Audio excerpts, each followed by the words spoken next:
ശരിക്കും ഇറാനെ ആദ്യമേ ഒരു അണുബോംബ് ഉണ്ടാക്കിയിരുന്നു എന്നുണ്ടെങ്കിൽ ഇറാൻ ഇന്ന് കാണുന്ന പ്രശ്നങ്ങളിലോട്ടൊന്നും പോവില്ലായിരുന്നു എന്നുള്ളത് ഈ ഡെവലപ്മെന്റ്സ് എല്ലാം കാണുന്ന സമയത്ത് പലപ്പോഴും തോന്നാറുണ്ട്. അതായത് നമുക്കറിയാലോ 2015 ഒബാമന്റെ കാലത്താണെന്ന് തോന്നുന്നു ഒരു ഒരു കരാർ ഉണ്ടാക്കിയിട്ടുണ്ടായിരുന്നു ഇറാനുമായിട്ട്. അന്ന് ഇറാന്റെ കയ്യില് സമ്പുഷ്ടീകരിച്ച യുറേനിയം എന്ന് പറയുന്നത് ഏകദേശം 20% മാത്രമേ ഉണ്ടായിരുന്നുള്ളൂ. അത് അവര് അവരുടെ ഊർജാവശ്യങ്ങൾക്ക് വേണ്ടിയാണ് ഉപയോഗിക്കുന്നത് എന്നുള്ളതാണ് പറയുന്നത്. അവർക്ക് ആണവ റിയാക്ടറുകൾ ഓൾറെഡി ഉണ്ട് ഇറാനകത്ത്. അതിനകത്ത് ഈ പറയുന്ന അന്താരാഷ്ട്ര ആണവോർജ ഏജൻസി എന്താ പറയാ അതിനകത്ത് പരിശോധന നടത്തുകയും അതേപോലെ തന്നെ റിപ്പോർട്ടുകൾ സബ്മിറ്റ് ചെയ്യുകയും ചെയ്തിട്ടുണ്ടായിരുന്നു. അപ്പൊ അന്ന് ഇറാന്റെ കയ്യിലുണ്ടായിരുന്നത് 20% യുറേനിയാണ്. ആ 20% യുറേനിയം അതിൽ കൂടുതൽ ഇനി എൻറിച്ച്മെന്റ് ഇറാൻ നടത്തില്ല എന്നുള്ള കരാറൊക്കെ അന്ന് അതിന്റെ കൂട്ടത്തിൽ ഉണ്ടായിരുന്നു. അപ്പൊ ആ കരാർ അന്ന് അമേരിക്കയും ഇറാനും അംഗീകരിക്കുകയും അതേപോലെ തന്നെ ഇറാന് നേരെ ഉണ്ടായിരുന്ന ഉപരോധങ്ങളില് കുറച്ച് അയവ് വരുത്തുകയൊക്കെ ചെയ്തിട്ടുണ്ടായിരുന്നു. ഇറാന്റെ എണ്ണ വിൽക്കാൻ പറ്റുന്നുണ്ടായിരുന്നു. ഇറാന്റെ ബാങ്കുകൾക്ക് ഉണ്ടായിരുന്ന ഉപരോധങ്ങൾ കുറച്ച് ഈ സാമ്പത്തിക ഉപരോധങ്ങളിൽ കുറച്ച് അയവെല്ലാം അന്ന് വന്നിട്ടുണ്ടായിരുന്നു. അപ്പൊ അന്ന് ഈ ഒരു നല്ല റിലേഷൻഷിപ്പിലേക്ക് ഇങ്ങനെ പോയിക്കൊണ്ടിരുന്ന ഒരു കരാറിനെയാണ് ഈ 2018 ട്രംപ് ഏകപക്ഷീയമായിട്ട് പിൻവലിക്കുന്നത്, അല്ലെങ്കിൽ അതിന് പിന്മാറുന്നത്. ആ ആ ഒരു കരാറിന് ക്ലാരിറ്റി ഇല്ല. അതിനകത്ത് ഇറാന്റെ മിസൈൽ ശേഷിനെ കുറിച്ചൊന്നും പറഞ്ഞിട്ടില്ല. ഇങ്ങനത്തെ കുറെ കാര്യങ്ങൾ പറഞ്ഞിട്ട് ഏകപക്ഷീയമായിട്ട് അന്ന് അമേരിക്കയാണ് ഈ കരാറിന് പിന്തിരിഞ്ഞു പോകുന്നത്. അപ്പൊ അങ്ങനെ വന്ന സമയത്ത് അവിടെ സംഭവിച്ചെന്താന്ന് ചോദിച്ചു കഴിഞ്ഞാല് അമേരിക്കയും ഇറാനും തമ്മിൽ വെക്കുന്ന കരാറുകൾക്കുള്ള വിശ്വാസത ഇല്ലായ്മയാണ് അവിടെ മേജർ ആയിട്ടുള്ള ഒരു പ്രശ്നമായിട്ട് വന്നിരിക്കുന്നത്. ഇനി അമേരിക്ക ആയിട്ട് ഒരു കരാറ് വെക്കുകയാണെന്നുണ്ടെങ്കിൽ തന്നെ ഇറാൻ മുന്നോട്ട് വെക്കുന്ന ഒരു കാര്യമുണ്ട്. അതായത് ഇറാനെ ഇനി ഒരു കാലത്തും ഇനി ആക്രമിക്കത്തില്ല എന്ന് പറയുന്ന ഒരു കരാറ്. അതിന്റെ റീസൺ എന്ന് പറയുന്നത് ഇത്രയും കടുകട്ടിയായിട്ടുള്ള പോയിന്റുകൾ ഇറാൻ മുന്നോട്ട് വെക്കാനുള്ള റീസൺ എന്ന് പറയുന്നത് ഇത് തന്നെയാണ്. അതായത് ഏത് കാലത്തും അമേരിക്ക ആയിട്ട് ഒരു കരാറിലോട്ട് പോയി കഴിഞ്ഞു കഴിഞ്ഞാല് അമേരിക്ക പിന്നീട് അതിന് ഏകപക്ഷീയമായിട്ട് പിന്മാറും. ഇപ്പൊ നേരത്തെ വീഡിയോയിലൊക്കെ പറഞ്ഞ പോലെ തന്നെ നെതന്യാഹു വന്നിട്ട് ഏതെങ്കിലും ഹാഫ് കുക്ക്ഡ് ആയിട്ടുള്ള കുറച്ച് ഇൻഫർമേഷൻ കൊണ്ടുപോയിട്ട് അമേരിക്കൻ പ്രസിഡന്റിന് കൊടുത്തു കഴിഞ്ഞു കഴിഞ്ഞാല് അത് തൊണ്ട തൊടാതെ വീഴുകയും അത് വെച്ചിട്ട് വീണ്ടും ഇറാനെ ആക്രമിക്കാൻ പോകുന്ന സിറ്റുവേഷൻസ് ഉണ്ടാവും എന്നുള്ളത് അവർക്ക് നന്നായിട്ട് അറിയാം.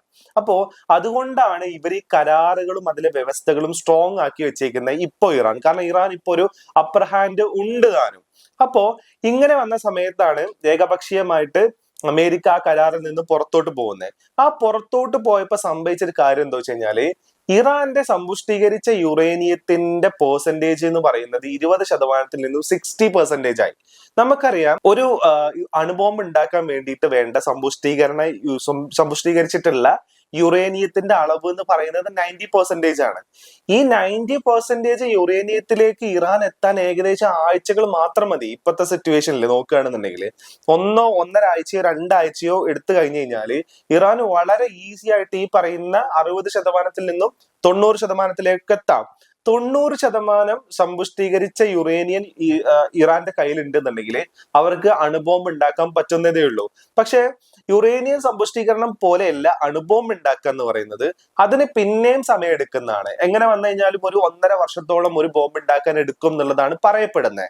മാത്രമല്ല പണ്ടുണ്ടായിരുന്ന ടെക്നോളജി ഇപ്പോഴത്തെ ടെക്നോളജിയിലുള്ള വ്യത്യാസങ്ങളെല്ലാം കാരണം ഇതിനെ ഇപ്പൊ നമുക്കറിയാലോ ഇന്ത്യക്ക് അണുബോംബ് ഉണ്ട്. ഇന്ത്യ ഒരു ന്യൂക്ലിയർ പവർ ആണ്. അതിന് എയർന്ന് ന്യൂക്ലിയർ ബോംബിനെ യൂസ് ചെയ്യാനുള്ള കപ്പാസിറ്റി ഉണ്ട്. അതേപോലെ തന്നെ കരയിൽ നിന്നും ന്യൂക്ലിയർ ബോംബിനെ യൂസ് ചെയ്യാനുള്ള കപ്പാസിറ്റി ഉണ്ട്. അതേപോലെ തന്നെ വെള്ളത്തുനിന്നും ന്യൂക്ലിയർ ബോംബിനെ യൂസ് ചെയ്യാനുള്ള കപ്പാസിറ്റി ഉണ്ട്. മാത്രമല്ല ഇന്ത്യയുടെ സൂപ്പർസോണിക് മിസൈൽ ആയിട്ടുള്ള ഈ ബ്രഹ്മോസിലെ അടക്കം ഇതിനെ ഇന്റഗ്രേറ്റ് ചെയ്യാൻ ഇന്ത്യക്ക് സാധിച്ചിട്ടുണ്ട്. അപ്പോ ഇങ്ങനെ ഇരിക്കെ ഈ ഒരു ടെക്നോളജീനെ ഈ പറയുന്ന രീതിയിലോട്ട് ഈ സമ്പുഷ്ടീകരിച്ച യുറേനിയം യൂസ് ചെയ്തിട്ട് മാറ്റാന്ന് പറയുന്നതിന് ഇച്ചിരി കാലതാമസം എടുക്കും എന്നുള്ളത് മാത്രമാണ്. അപ്പോ അങ്ങനെ ഇരിക്കുന്ന സമയത്താണ് ഇപ്പൊ ട്രംപ് ഒരു അവകാശവാദമായിട്ട് വന്നേക്കുന്നത്. സമ്പുഷ്ടീകരിച്ചിട്ടുള്ള യുറേനിയം അമേരിക്കക്ക് കൈമാറാമെന്ന് ഇറാൻ സമ്മതിച്ചു എന്നുള്ളതാണ് പറയുന്നത്. നമുക്കറിയാം ഇതിന് മുന്നേ വന്നിട്ടുള്ള കുറെ റിപ്പോർട്ടുകൾ പ്രകാരം റഷ്യ അത് സ്വീകരിച്ചോളാം എന്ന് പറഞ്ഞിട്ടുണ്ട്. അതേപോലെ തന്നെ ചൈനയും പറഞ്ഞിട്ടുണ്ട് അത് സ്വീകരിച്ചോളാം എന്നുള്ളതൊക്കെ. അപ്പോ റഷ്യ സ്വീകരിക്കാം എന്ന് പറഞ്ഞതിനെ അമേരിക്ക അന്ന് തള്ളിക്കളഞ്ഞിട്ടുണ്ടായിരുന്നു. അത് അംഗീകരിക്കാൻ പറ്റുന്നതല്ല എന്നുള്ളത്. അതായത് ഞങ്ങളെ ഉള്ളൂ, ഞാനും സുഭദ്രയും അപ്പൻ എന്നൊക്കെ പറഞ്ഞ രീതിയിലുള്ള ആ ഒരു ട്രസ്റ്റ് പരിപാടി ഉണ്ടല്ലോ, അതാണ് ഒന്നുകിൽ അമേരിക്ക അമേരിക്ക അല്ലെങ്കിൽ ഇസ്രായേൽ. അമേരിക്കക്ക് വേണം സാധനം, ഞങ്ങൾ വാങ്ങിച്ചോളാം. നിങ്ങൾ ഹോർമൂസിൽ ടോൾ പിരിക്കുന്നുണ്ടോ എന്നാൽ ഞങ്ങളും വരും, ഞങ്ങളോട് കൂടെ. ഇതാണ് ഇപ്പോൾ ഇവിടെ സംഭവിച്ചുകൊണ്ടിരിക്കുന്നത് എന്നുള്ളതാണ്. അപ്പോ ചർച്ചകൾ മുന്നോട്ട് പോകണമെന്നുണ്ടെങ്കിൽ ഈ സമ്പുഷ്ടീകരിച്ച യുറേനിയത്തിന്റെ കാര്യത്തിൽ ഒരു തീരുമാനമാവാതെ ഈ ചർച്ചകൾ മുന്നോട്ട് പോകത്തില്ല എന്നുള്ള കാര്യം എല്ലാവർക്കും അറിയാം. അപ്പൊ അതിന്റെ കൂട്ടത്തിലാണ് ഇപ്പൊ ട്രംപ് ഇങ്ങനെ ഒരു കാര്യം കൂടെ വന്ന് പറയുന്നത്. മാത്രമല്ല പുള്ളി ഒരു കാര്യം കൂടെ അതിന്റെ കൂട്ടത്തിൽ പറയുന്നുണ്ട്. അതായത് 21-ാം തീയതിക്ക് ശേഷം വെടിനിർത്തലിനെ മുന്നോട്ട് കൊണ്ടുപോകാൻ ആഗ്രഹിക്കുന്നില്ല, പകരം ശാശ്വതമായിട്ടുള്ള ഒരു പരിഹാരമാണ് 21-ാം തീയതിക്ക് ശേഷം ഞങ്ങൾ മുന്നോട്ട് വെക്കുന്നത് എന്നുള്ളതാണ്. അതായത് മടുത്തു, ഇനി വയ്യ, എനിക്ക് വയ്യ, ഇനി വയ്യ എന്ന് പറയുന്ന ആ ഒരു സ്ഥാനത്തിലോട്ട് ട്രംപ് എത്തി എന്നുള്ളതാണ്. അതായത് നേരത്തെ ഒരു റിപ്പോർട്ടുകളിൽ വന്ന പോലെ തന്നെ ഹാഫ് കുക്ക്ഡ് ആയിട്ടുള്ള സാധനം കൊണ്ടാണ് ഈ ഇസ്രായേൽ ഈ ഒരു യുദ്ധത്തിന് വന്നേക്കുന്നത്. നമ്മൾ ഇതിനകത്തേക്ക് ഇറങ്ങരുത്, നമ്മുടെ സാമ്പത്തിക ശേഷിനെ ബാധിക്കും, നമ്മുടെ ആയുധ ശേഷിനെ ഇത് ബാധിക്കും എന്നുള്ള കാര്യങ്ങളെല്ലാം അന്ന് ഈ അമേരിക്കയുടെ കൂടെയുള്ള ട്രംപിന്റെ കൂടെയുള്ള ആൾക്കാർ പുള്ളിനെ ഉപദേശിച്ച് വിട്ടതാണ്.